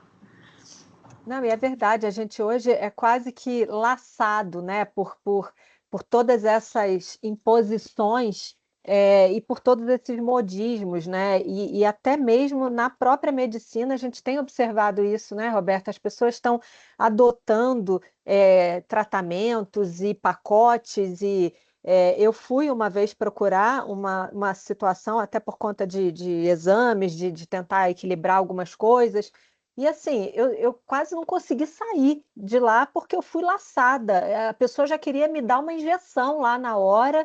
Não, são tantas semanas, você vai fazer isso, o tratamento custa 10 mil reais, você pode passar o cartão, posso trazer a maquininha? Eu não, não, calma, não é assim. É assim mesmo, é assim mesmo. Né? E é triste isso, porque até mesmo a gente deixa de ser acolhida, você fala, caramba. Será que eu não vou ter alguém, então, que me ouça, né? Eu não vou ter um profissional que realmente possa me olhar não como uma moeda, né? Não como né? Sei lá, uma coisa de monetizar, de enriquecer, mas é isso, as Sim. pessoas estão, e ao mesmo tempo associam isso, né? Ah, olha o consultório, ela tem um consultório de luxo, olha como é que, né? Associam isso com qualidade, e não tem Sim. nada a ver. Sim, sim, com sucesso. E mais uma vez a gente vê esse culto às aparências, né? Esse Sim. culto a esse luxo que chega a ser sinônimo de sucesso. Então, para eu ser reconhecida, para eu ter um lugar. Os melhores médicos que eu conheci na vida andavam de carro popular. Isso aí. Então. Aí entra no que a Carla falou: todo excesso esconde uma falta. Se meu consultório é uau, meu diploma é pensa nisso. É verdade. Verdade, Bom, eu nunca tinha parado para pensar nisso. Esse excesso de É. luxo esconde uma falta, é verdade. Sim, falta competência, porque aí você tem que deixar a pessoa de boca aberta para ela poder aceitar qualquer coisa, entendeu? Nossa, verdade, Josi.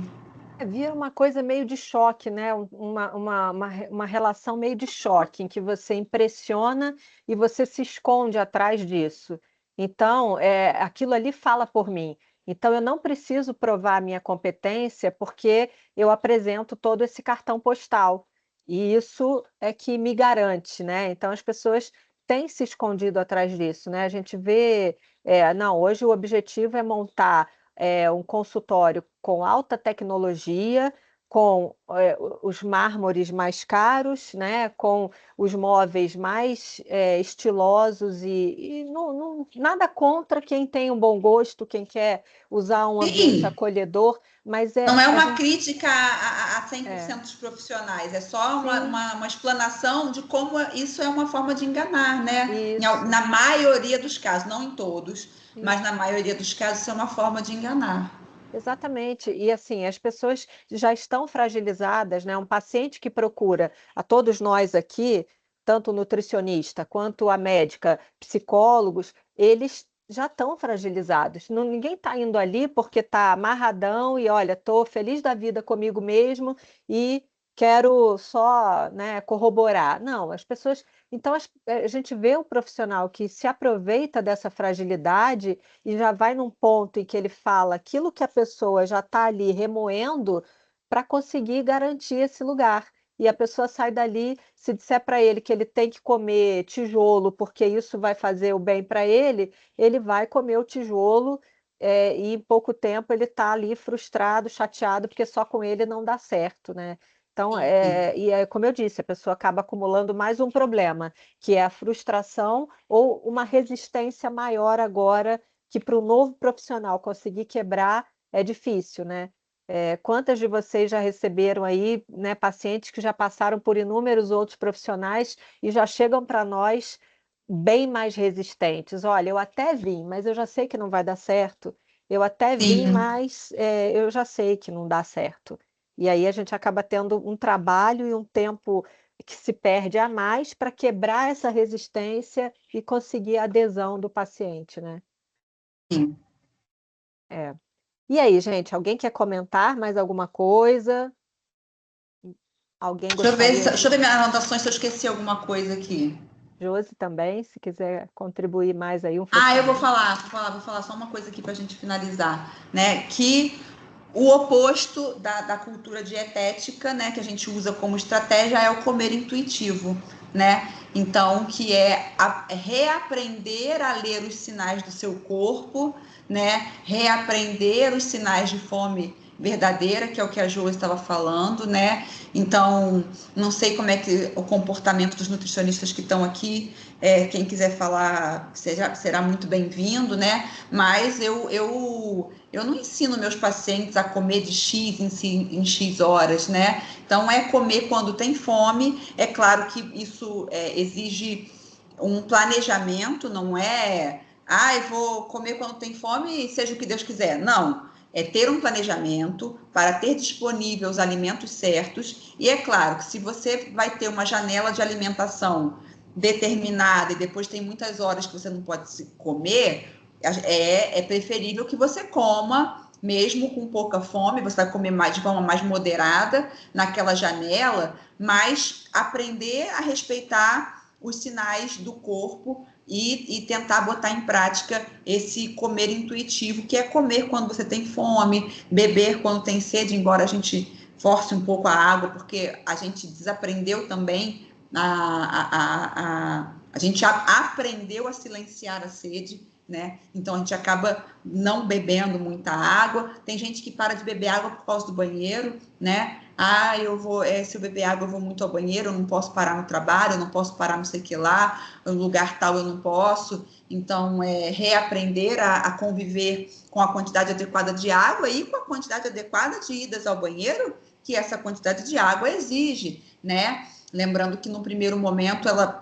aumenta, mas depois o próprio corpo se adapta e ele vai menos ao banheiro depois que isso se estabiliza, né? Então, usar essas técnicas, né, junto com a TCC. Eu acho a TCC fundamental para o tratamento desses pacientes, tanto do anoréxico, da pessoa que tem o transtorno restritivo, né, muitos punitivos também, né, tem um momento de compulsão, depois se pune, se purga de alguma forma, né, quanto para o transtorno da obesidade, mesmo que ele não venha aí acompanhado nem da compulsão, nem do comer compulsivo, do comer emoções, né? Mas sempre tem ali associado algum grau de sofrimento. A gente for a fundo, a gente encontra onde é que está isso, e a terapia é fundamental para encontrar esse gatilho e ajudar no tratamento. Sim. Eu quero finalizar dizendo que, assim, a moda passa, né? Os padrões, eles mudam. O que não muda é a nossa relação com a gente mesmo. Se parar para pensar hoje a quantidade de pessoas que entraram na sua vida e já saíram e você permaneceu, então aprenda a se ouvir, aprenda a se acolher, aprenda a lapidar aquilo que você não acha bom em você, que você pode melhorar. Não fica se baseando em ninguém. Busca ajuda psicológica, busca um bom médico, senta, conversa e pergunta para o profissional. Me diz, baseado em toda a minha fisiologia, o que ficaria melhor para mim? Sabe? Para a gente aprender a ouvir os sinais do nosso corpo, da nossa mente. De nada vai adiantar a gente viver 40, 50 anos buscando algo que não é nosso. E aí não é viver para você, é viver querendo um padrão que não te pertence. Você nunca vai ser feliz assim. Então é muito mais fácil você se conhecer, se reconhecer e lapidar aquilo que você não está gostando. Eu acho que esse caminho ele sempre vai ser o mais fácil para você ser feliz, para você conseguir fazer as pessoas que você convive se sentirem felizes de ver você bem. Então a gente precisa ter esse olhar. Eu falo muito para os meus pacientes sobre se ouvir. Se ouçam, vocês têm uma dificuldade muito grande de parar e olhar e falar: o que eu estou sentindo? Será que de fato eu quero isso que eu estou vendo? Será que de fato eu quero vestir essa roupa que está na moda? Será que de fato eu quero usar essa bolsa que a pessoa está ali falando que é a última sensação, esse perfume que está todo mundo comprando? A gente precisa parar para pensar e ouvir as nossas necessidades. Isso está faltando nas pessoas. Cada dia mais a gente está com dificuldade de ouvir. Sai uma trend na internet, a gente imita a trend sem nem entender para que aquilo serve, se ridiculariza, passa vergonha, porque a gente quer estar ali onde a nata está. Eu falo para o meu filho aqui, que ele é adolescente, uma coisa: não há nada mais gostoso do que você ser você, sabe? Você precisa descobrir quem é você e praticar o você, porque quando você se descobre, se gosta, você olha para as coisas e fala: isso aqui não é minha cara não vou fazer não. Isso aqui não é minha cara, não quero não. Você aprende a se amar e você é feliz. Então, assim, sai fora de comparação, sai fora de ficar ouvindo tudo que está acontecendo, começa a ouvir você. Para uma hora quietinha antes de dormir e pergunta: e aí? Como é que foi seu dia hoje? Como é que você está se sentindo? O autoacolhimento é necessário no mundo que a gente está vivendo hoje, que sem o autoacolhimento e o autoamor, a gente não cuida da saúde, não cuida do corpo e não cuida da mente. Então, se escutem. Não, e isso que a Josi está falando, assim, é tão na contramão, né, Josi, assim, do que a gente tem visto acontecer. As pessoas hoje estão transferindo aquela mesma relação com os likes na internet, elas buscam likes na vida real, né, aqui Sim. fora. Então, Performando. Isso, a pessoa se veste procurando o like de alguém, né? A pessoa se monta, né? Ou coloca o cabelo tal porque não é pelo estilo dela. Hoje a gente ouve isso, né? Eu ouvi isso de uma paciente essa semana no consultório, uma jovem já, mulher, e ela dizia isso: olha, eu estou me dando conta que eu não tenho nem mesmo o estilo meu de roupa, eu não tenho nem mesmo o estilo meu de saber o que eu gosto. Eu tenho que escolher a minha roupa de formatura. Ela está se formando, vai estar se formando aí em pouco tempo, em medicina, e ela estava dizendo isso: eu não consigo nem escolher a minha roupa sem consultar minhas amigas, sem mandar a foto para ver o que elas acham. E eu me deparei com isso, quer dizer, será que eu não tenho uma roupa que eu queira e que eu goste e que eu vá me sentir bem? Mas como bancar isso? Como ter certeza que eu vou ter os likes adequados para me sustentar nesse lugar? né? E as pessoas estão nesse desespero, assim, buscando essa aceitação, né? Buscando essa Aprovação. aprovação do outro. Gabriela, quer falar? Oi? Não, acho que ela deve ter apertado errado. Então, gente, isso é um sofrimento, né? Essa paciente, ela já está em terapia há Ah, não, algum eu não estava tempo. conseguindo liberar o microfone. Ah, sim, pode Desculpa, eu não falar. estava conseguindo liberar o microfone. Não, complementando a fala da Roberta, eu assim, eu não estou atendendo ainda, né? Mas assim que a pessoa que busque a orientação de um profissional para poder equilibrar uma alimentação com qualidade, é, e assim, e que beba bastante água, né? Porque assim, às vezes eu também não gosto muito de estar indo ao banheiro toda hora, não, porque de beber muita água, que eu falo assim, ah, meu Deus, toda hora eu tenho que ir ao banheiro. Mas eu brinco aqui em casa também, porque meus filhos, eu fico com meus filhos, tem que beber água, tem que beber água, porque eles preferem beber suco, ou beber um refrigerante. Aqui em casa não bebe muito refrigerante, mas assim, eles compram na rua, né? Mas assim, eles preferem trocar o refrigerante e o suco por uma água, porque eles acham mais gostoso. Mas aí eu fico assim, tem que beber água, tem que beber água. É melhor beber. Aí eles falam, ah, mãe, mas tem que faz muito xixi, já estão grandes já estão crescidos. Aí ele falou assim, mas tem que ir no banheiro toda hora. Aí eu falo assim, é melhor ir no banheiro toda hora do que passar 24 horas fazendo xixi, do que ficar 24 horas tomando conta da vida dos outros.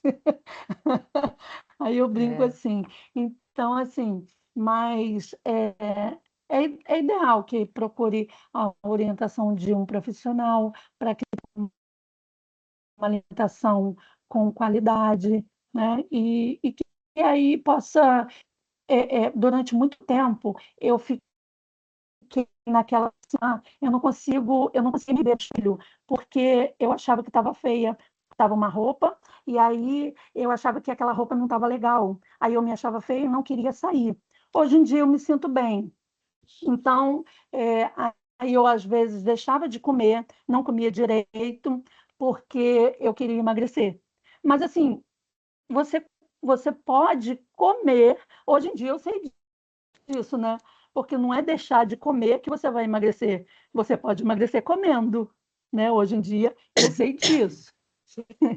Então, é isso. Eu agradeço vocês, né, pela aula de vocês. Foi muito enriquecedor para mim, cada fala aqui de vocês.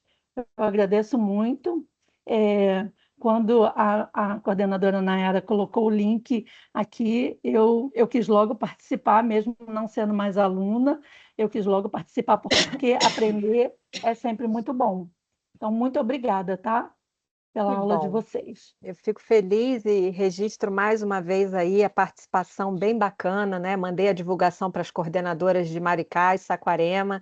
Então, Nayara, Michele, que ajudaram a gente aí também nessa divulgação. Então, mais uma vez eu destaco aqui a participação de egressos, né, do nosso curso de psicologia, tanto de Maricá também, que eu já vi que tem egressos aí, egressos de Vassouras, né, do nosso campus sede, da nutrição, então a Luciana também, coordenadora de nutrição Vassouras, também super apoiou e divulgou também para os alunos.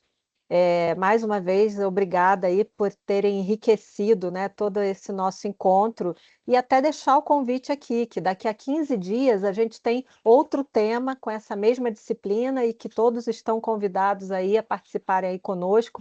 A gente vai fazer a divulgação e fiquem à vontade para participar. E, mais uma vez, agradecer muitíssimo aí a psicóloga Josi, a doutora Roberta. Eu amo ouvir vocês, de verdade, né? Já ouvi numa questão sobre aleitamento, sobre maternidade. São assuntos que eu também gosto e vocês falam com muita leveza, com muita realidade, né? Com muita presença ali da própria história de vocês. Eu conheço um pouco de cada uma aí, né? Uma foi minha aluna, a outra eu conheço da cidade, né? Pequenininha, como ela colocou aí. Então, assim, eu vejo muito a presença da história de vocês na fala de vocês. Então, a gente vê que é uma realidade, né? A gente vê que não é uma idealização, é realmente uma identificação, um desejo de contribuir e de que vocês se dedicam mesmo a esse campo de estudo, né? Então, é muito bom estar com vocês e ouvi-las aí mais uma vez. É isso, gente. Eu só tenho a agradecer. Alguém gostaria de colocar mais alguma coisa para finalizarmos as nossas palestrantes? Obrigada, Adriana. Obrigada pelo convite. Ah, tem uma pessoa, Renata, né? Renata, pode falar. É rapidinho, seria com a Roberta, né, que é da Casa da Mulher. Sou eu. Isso, então, dia 12, a minha turma vai estar fazendo uma roda de conversa aí, junto de vocês. Na Casa da Mulher? Isso. Qual que é o seu trabalho de grupo? extensão vai ser... somos 8. Não, mas qual é o seu grupo para eu poder identificar lá nas... É psicologia? Nutrição. Nutrição. Vai estar fazendo uma atividade lá na Casa da Mulher? Isso mesmo. Eu estou olhando o calendário aqui, é que dia 12 é uma terça-feira, né? Terça-feira eu sou dedicação lá no hospital, tem ambulatório, é uma coisa dificílima de eu conseguir manejar. Eu ia perguntar se você iria estar presente, que seria muito bom. Vocês vão falar sobre o que lá? Alimentação saudável, troca de alimentação in natura, né, dos industrializados. Excelente. Uma forma eu já levei estagiários da universidade para fazer palestras nesse sentido também lá.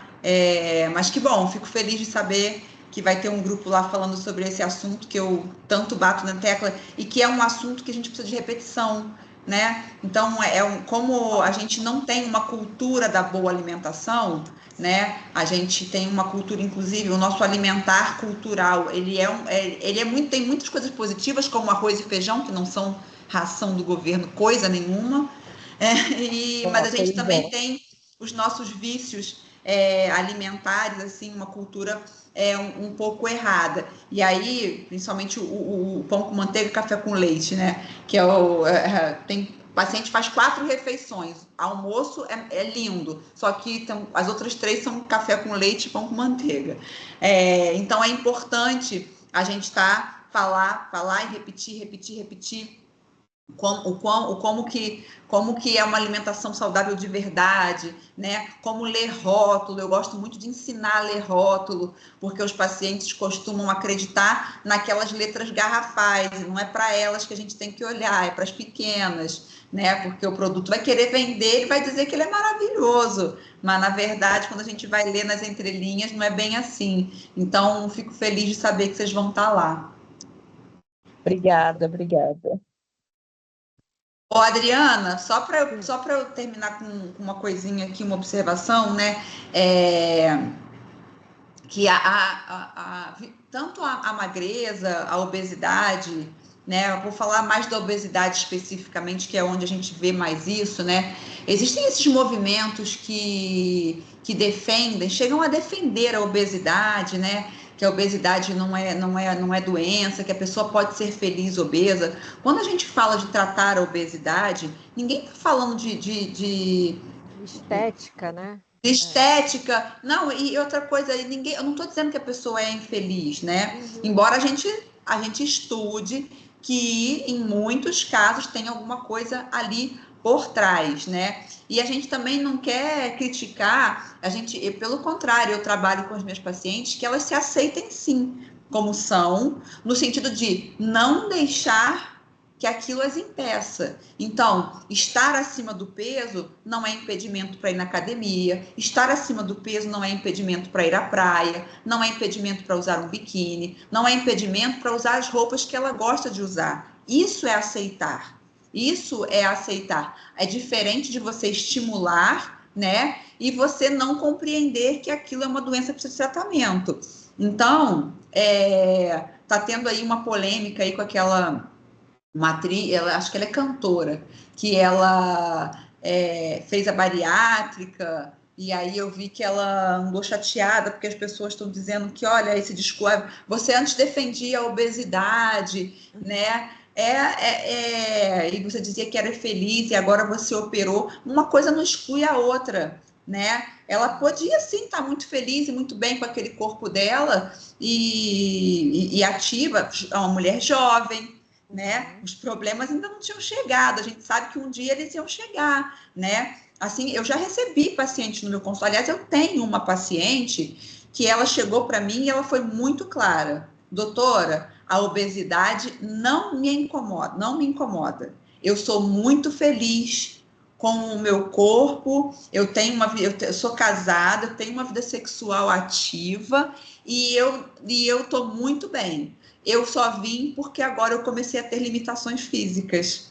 Eu agora estou tendo dificuldade para amarrar o sapato, eu estou tendo dificuldade para ir ao banheiro sozinha, alguém tem que me limpar. Estou falando de obesidade mórbida, tá, gente? Sim. Obesidade super obesa. Então, eu acredito que ela não se incomodava com o peso. Quem sou eu para questionar se ela se incomodava esteticamente com o peso ou não? Diz ela que estava muito feliz e eu acredito nela. Mas houve um gatilho, houve uma coisa que motivou ela a vir e não sou eu que vou questionar. Hoje ela é uma paciente que já está aí com 30 quilos a menos e as frases dela que me marcam é tipo assim, ela chegar aqui e falar assim, doutora, já não preciso mais de ajuda para me limpar no banheiro.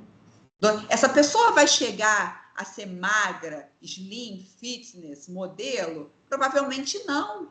Mas não precisa ser esse o objetivo, né? São frases como, doutora, agora já tem gente que senta do meu lado no ônibus. A felicidade dela de saber que ela não ocupa mais o banco inteiro. Autonomia, né? Poder escolher, né? Poder escolher, poder fazer. Olha, isso é muito gratificante, né? Quando a gente lida com esse tipo de paciente, e isso nos mostra que a meta de cada um é individual, né? O que funciona para mim pode não funcionar para ela, e respeitar que a meta dela talvez seja ficar ali na obesidade grau 3, porque ela era uma super obesa. Eu não preciso trazer ela para a linha da normalidade. Eu tenho que individualizar a meta dela, né? E agradecer por estar aqui participando com vocês, foi ótimo. Eu e a Josi, a gente já tem várias dobradinhas aí, né, Josi? E a gente gosta muito de fazer. Eu falei assim, Josi do céu, não tive nem tempo de preparar slide. Ela falou assim, relaxa, eu também não, a gente vai fazer um bate-papo, a gente vai dar certo. Eu falei, então vamos embora.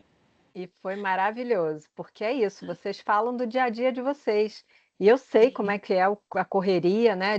Essa hora da noite vocês estão já exaustas, a gente, né? Mas é isso, é quando a coisa é verdade, né? Quando você fala com propriedade, não precisa de muito preparo mesmo, não. É só deixar fluir. É isso, gente. Então, mais uma vez, agradeço. Coloquem para a gente aí no chat o nome de vocês, período. É bacana para mim, para depois ter um feedback, né? Um retorno de participação, né? Dos lugares de vocês. Enfim, muito obrigada aí. E foi excelente aí. Deixo o convite. Obrigada. Todas nós aqui temos redes sociais. E fica lá, sempre a gente divulga coisas por lá, então, como eu disse, daqui a 15 dias temos outros temas, então quem quiser adicionar a gente lá, né, no Instagram, para poder acompanhar, Roberta sempre posta aqueles pratos que eu fico assim, nada demais, né? O prato mais simples do mundo. Arroz, feijão, comida de muito verdade. legume, verdura, comida de verdade. Não, e bacana, porque você vê assim, não tem problema, não precisa falar que está sem dinheiro para fazer dieta, não precisa, tá ali, é o arrozinho e fica bonito e dá até vontade de comer. Então, Sim, não, bonito bacana. foi exagero, Adriana, minhas goró parecem umas maçãs. Não, mas bonito assim, é atraente, sabe? É aquilo que você fala assim, pô, eu tenho isso em casa, eu posso fazer. Sim, é possível, é Né? possível. Não precisa esperar eu fazer a lista né, mais assim exorbitante, ou ir na quitanda mais maravilhosa. É aquilo que eu tenho ali, caramba, ela está comendo aquilo que eu tenho ali na geladeira, então eu vou lá e vou fazer também. É nesse sentido assim que é legal. Então é isso, gente. Obrigada a todos. Obrigada. Eu que agradeço. Obrigada pelo convite, obrigada pela parceria, obrigada por ter conduzido tão legal. Obrigada a todos os presentes pela presença, por terem ficado aqui até agora. Isso aí, Muito 52 obrigada, pessoas. pessoal. Obrigadão. Um beijo a Até a todos. próxima. Até.